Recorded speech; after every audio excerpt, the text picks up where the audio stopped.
दिगंबरा दिगंबरा श्रीपाद वल्लभ दिगंबरा. नमस्कार. तुम्हा सर्वांचं माझ्या यूट्यूब चॅनलवरती खूप खूप स्वागत. सगळ्यांना प्रेमाने जय गुरुदेव दत्त. मित्रांनो, श्री गुरुचरित्राच्या या पवित्र प्रवाहात आपण आता 15वा अध्याय सुरू करत आहोत. मागच्या अध्यायात आपण पाहिलं की श्री नृसिंह सरस्वती महाराजांनी अपुत्रिक माधव ब्राह्मणाला वरदान देऊन त्याचे दुःख कसे दूर केले. आता या अध्यायात गुरूंनी भक्तांना केवळ चमत्कारच नाही तर परमज्ञान दिले आहे. आज आपण गुरूंनी वैजनाथ क्षेत्राचे केलेले अद्भुत निरूपण ऐकणार आहोत. हा अध्याय आपल्याला शिकवतो की आपल्याजवळ असलेले तीर्थक्षेत्राचे महत्त्व किती मोठे आहे. हा अध्याय श्रवण केल्याने काय फायदा होतो, तर श्री गुरुचरित्राचा 15वा अध्याय श्रवण केल्याने आपल्याला तीर्थयात्रांचे पुण्य प्राप्त होते आणि गुरूंचे सर्वव्यापी स्वरूप कळते. चला तर मग अध्यायाला सुरुवात करूया. श्री गुरुचरित्र अध्याय 15वा. श्री गुरूंचे वैजनाथ क्षेत्री निरूपण. ओम श्री गणेशाय नमः. श्री सरस्वते नमः. श्री गुरुभ्यो नमः. श्री कुलदेवताय नमः. सिद्धयोगी नामधारकाला म्हणाले, बार शिष्या नामधारका, तुझी गुरुचरणी असलेली भक्ती पाहून मला अतिशय आनंद होत आहे. खरोखर तू धन्य आहेस. तू मला विचारलेस, श्री गुरु नृसिंह सरस्वती वैजनाथ क्षेत्री गुप्तपणे का राहिले. त्याचे कारण ऐक. श्री गुरु वैजनाथ क्षेत्री आले असता त्यांची ख्याती सर्वत्र पसरली. अनेक लोक त्यांच्या दर्शनासाठी येऊ लागले. अनेक लबाड स्वार्थी लोक आपल्या इच्छा वासना पूर्ण करण्यासाठी येऊ लागले. या कलियुगात अनेक लोक केवळ आपल्या वासनापूर्तीसाठी शिष्यत्व स्वीकारतात. त्यांना आपल्या गुरुपासून ज्ञान नको असते. त्यांना आपल्या वासना पूर्ण करावयाच्या असतात. पूर्वी परशुरामाने पृथ्वी निक्षत्रिय करून ब्राह्मणांना दिली, पण त्या ब्राह्मणांच्या कामना काही कमी झाल्या नाहीत. अनेक गोष्टी मागण्यासाठी ते येत. त्याच्या मागण्याला काही अंतच नव्हता. म्हणून तर ते गुप्त झाले. विश्वव्यापक परमेश्वर काहीही देऊ शकतो, पण वरदात्यांनाही पात्र अपात्रतेचा विचार करावाच लागतो. स्वार्थी लबाड लोकांचा उपसर्ग होऊ नये म्हणून श्री गुरु गुप्तपणे राहू लागले. नामधारका, त्यावेळी श्री गुरु आपल्या सर्व शिष्यांना जवळ बोलावून म्हणाले, तुम्ही आता भारतभर तीर्थयात्रा करत फिरा. सर्व तीर्थयात्रा पूर्ण झाल्यावर श्रीशैल पर्वतावर या. श्री गुरूंनी अशी आज्ञा केली असता सर्व शिष्यांना अतिशय दुःख झाले. ते श्री गुरूंच्या चरणांना वंदन करून म्हणाले, स्वामी, आम्हाला आपल्या पवित्र चरणीत सर्व तीर्थांची प्राप्ती होते. तुमचे चरण सोडून आम्ही कुठे जाणार. श्री गुरुचरणांपाशीच सर्व तीर्थे असतात असे सर्व वेदशास्त्रे सांगतात.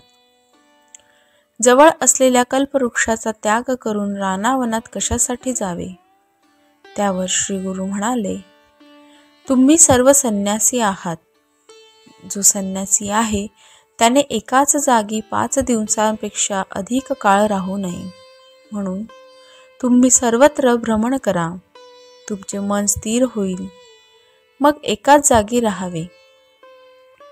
या तीर्थाटनात तुम्हाला अधिक ज्ञान मिळावे अशी आमची इच्छा आहे. आपली भेट. तुम्हाला अधिक ज्ञान मिळावे अशी आमची इच्छा आहे. बहुधान्य संवत्सरात आम्ही श्रीशैल क्षेत्री असू. तेथेच आपली भेट होईल. श्री गुरूंनी असे सांगितले असता सर्व शिष्य त्यांच्या पाया पडून म्हणाले, तुमचे वाक्य आम्हाला परिसा समान आहे.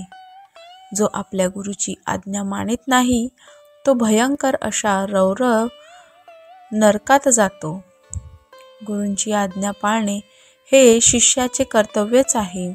म्हणून आम्ही आता तीर्थयात्रा करू. आम्ही कोणकोणत्या तीर्थक्षेत्री जावे ते कृपा करून सांगा.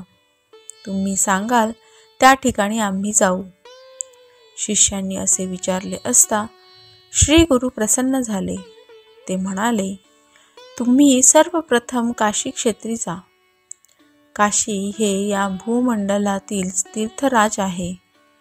असे सांगून त्यांनी गंगा, यमुना, सरस्वती, वरुणा, कुशावर्ती, कृष्णा, वेणी, वितस्ता, शरावती, मुरुतवृद्धा, असिवनी, मधुमती, सूरनदी, चंद्रभागा, रेवती, शरयू, गौतमी, वेदिका, कौशिका, मंदाकिनी, सहस्रवक्त्रा, तुंगभद्रा, भीमा, अमरजा, पाताळगंगा, कावेरी, ताम्रपर्णी, कृतमाला, पंचगंगा, मलप्रभा, श्वेतशृंगी या नद्यांच्या तटाक यात्रा कराव्यात. म्हणजे सर्व तीर्थांचे दर्शन घेतल्याचे पुण्य प्राप्त होईल. या नद्यांमध्ये स्नान करून जवळपासची सर्व गावे व परिसर पहावेत. प्रत्येक ठिकाणी कृच्छ्रव्रत करावे. श्री गुरूंनी आपल्या शिष्यांना गयातीर्थ, रामेश्वर, श्रीरंग, पुष्कर, बद्री, कुरुक्षेत्र, महालय, सेतुबंध, गोकर्ण, कोटीतीर्थ, जगन्नाथपुरी, भीमेश्वर, अयोध्या, मथुरा, द्वारका, कुशांतर्पण, कुंभकोण, हरेश्वर, गाणगापूर, नृसिंहतीर्थ, कोल्हापूर, भिल्लवडी, अमरापूर, युगालय, शूर्पालय, पिठापूर, शेषाद्री, वृषभाद्री, श्रीशैल इत्यादी अनेक तीर्थक्षेत्रांचे महात्म्य सांगून त्यांचे दर्शन घेण्याची आज्ञा केली. श्री गुरूंनी अशी आज्ञा केली असता सर्व शिष्य ती आज्ञा मान्य करून तीर्थयात्रेला गेले. श्री गुरु वैजनाथ क्षेत्री गुप्तपणे राहिले. सरस्वती गंगाधर सांगतात, आता पुढील कथा श्रवण करा म्हणजे सर्व इच्छा पूर्ण होतील. श्री गुरुचरित्र म्हणजे कामधेनू आहे. त्याचे श्रवण पठन केले असता चारी पुरुषार्थ प्राप्त होतात. अशा रीतीने श्री गुरुचरित्रामृतातील श्री गुरूंचे वैजनाथ क्षेत्री निरूपण नावाचा अध्याय 15वा हा इथेच समाप्त होतो. हा अध्याय श्रवण केल्याने तुम्हाला कसे वाटले कमेंट करून नक्की सांगा. व्हिडिओला लाईक करा, शेअर करा आणि आपल्या चॅनलला सबस्क्राईब करायला विसरू नका. धन्यवाद.